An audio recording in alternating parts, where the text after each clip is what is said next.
Assalamualaikum warahmatullahi wabarakatuh. Halo sahabat, kami mahasiswa Universitas Galuh, Fakultas Ekonomi Prodi Manajemen akan mempresentasikan materi teori modern perdagangan internasional. Sebagai pemenuhan tugas mata kuliah Ekonomi Internasional dengan dosen pengampu Ibu Endah Puspitasari SEMM.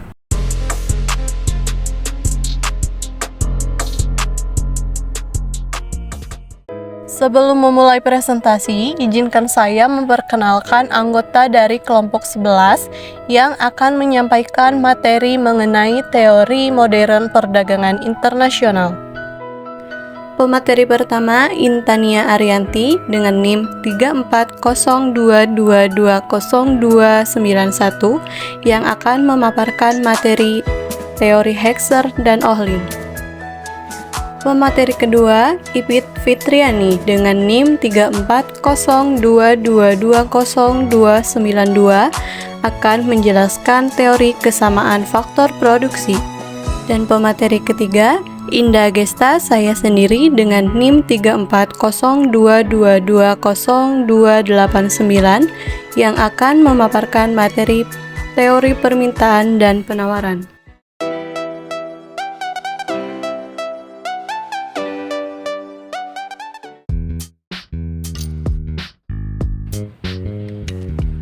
Teori perdagangan internasional adalah serangkaian konsep ekonomi yang digunakan untuk mengetahui pola dan motivasi di balik perdagangan antara negara-negara di dunia.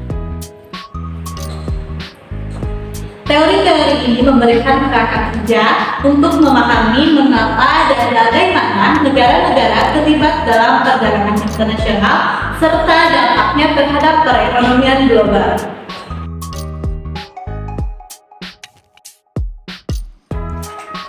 Teori Hexer dan Ohlin. Dalam kehidupan nyata, terjadinya perdagangan antar negara selain karena perbedaan produktivitas tenaga kerja, juga karena kepemilikan sumber daya. Teori Hexer dan Ohlin.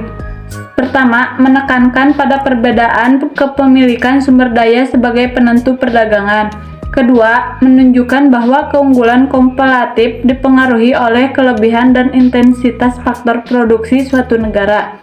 Ketiga, juga disebut teori proporsi faktor produksi. Asumsi model. Suatu negara dapat memproduksi dua jenis produk, misal pakaian X dan pangan Y. Proses produksi membutuhkan dua jenis input yang persediaannya terbatas, tenaga kerja L dan modal K. Produksi pangan lebih banyak membutuhkan kerja, sedangkan produksi pakaian lebih banyak membutuhkan modal. Sistem pasar Profit Competition Market. Hexer dan Ohlin menyatakan bahwa perbedaan opportunity terjadi karena perbedaan jumlah faktor produksi yang dimilikinya. Suatu negara yang memiliki jumlah tenaga kerja lebih banyak akan fokus pada produksi padat karya, sedangkan negara yang memiliki banyak barang modal mesin akan fokus pada produksi padat modal capital intensive. Misalkan, Amerika memiliki jumlah tenaga kerja lebih banyak dari Inggris dan negara Inggris memiliki lebih banyak modal dari Amerika. Asumsi model. Suatu negara dapat memproduksi dua jenis produk, misal pakaian X dan pangan Y. Proses produksi membutuhkan dua jenis input yang persediaannya terbatas, tenaga kerja L dan modal K. Produksi pangan lebih banyak membutuhkan kerja, sedangkan produksi pakaian lebih banyak membutuhkan modal. Sistem pasar Profit Competition Market. Hexer dan Ohlin menyatakan bahwa perbedaan opportunity terjadi karena perbedaan jumlah faktor produksi yang dimilikinya. Suatu negara yang memiliki jumlah tenaga kerja lebih banyak akan fokus pada produksi padat karya, sedangkan negara yang memiliki banyak barang modal mesin akan fokus pada produksi padat modal capital intensive. Misalkan, Amerika memiliki jumlah tenaga kerja lebih banyak dari Inggris dan negara Inggris memiliki lebih banyak modal dari Amerika. Misalkan, Amerika memiliki jumlah tenaga kerja lebih banyak dari Inggris dan negara Inggris memiliki lebih banyak modal dari Amerika. Sejumlah uang tertentu, misal $100, Amerika mampu membeli 20 unit tenaga kerja dan 5 unit barang modal. Perbandingan 20 dibanding 5 atau kita disederhanakan menjadi 4 dibanding 1.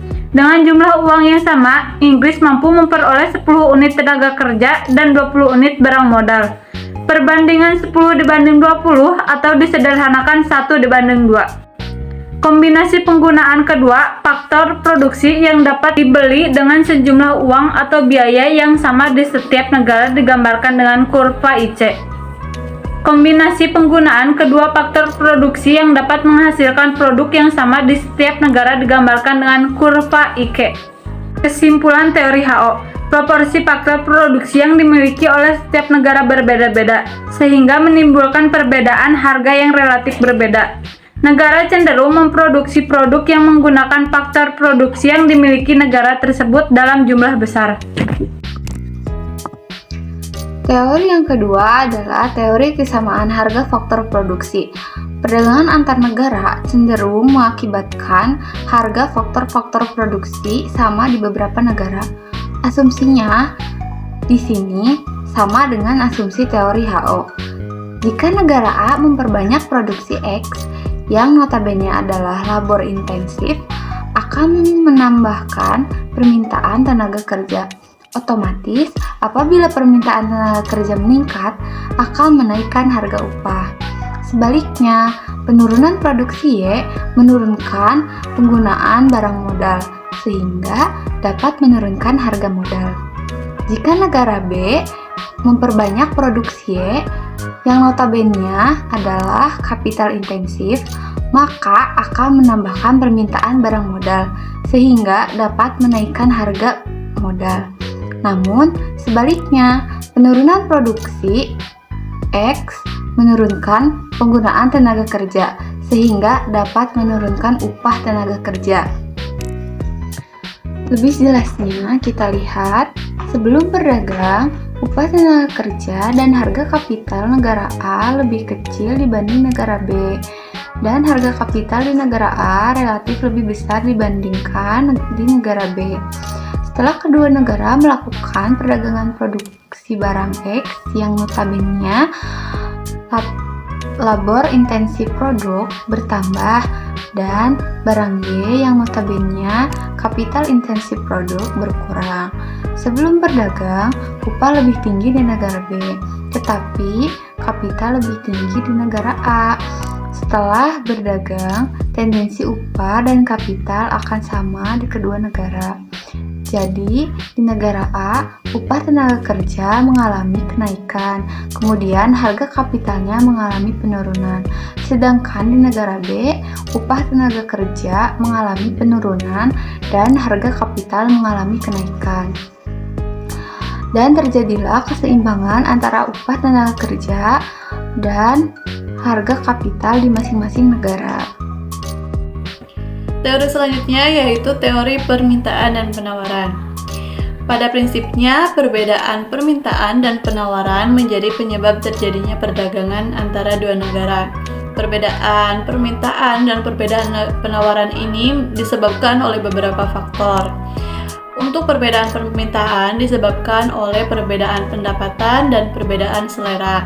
Sedangkan untuk perbedaan penawaran disebabkan oleh jumlah dan kualitas faktor produksi serta tingkat teknologi yang ada di masing-masing negara. Kali ini saya akan mengingatkan kembali mengenai hukum permintaan dan hukum penawaran. Dalam hukum permintaan dikatakan jika harga barang naik, maka jumlah barang yang diminta akan turun. Sedangkan dalam hukum penawaran, jika harga barang naik, jumlah barang yang ditawarkan akan ikut naik pula.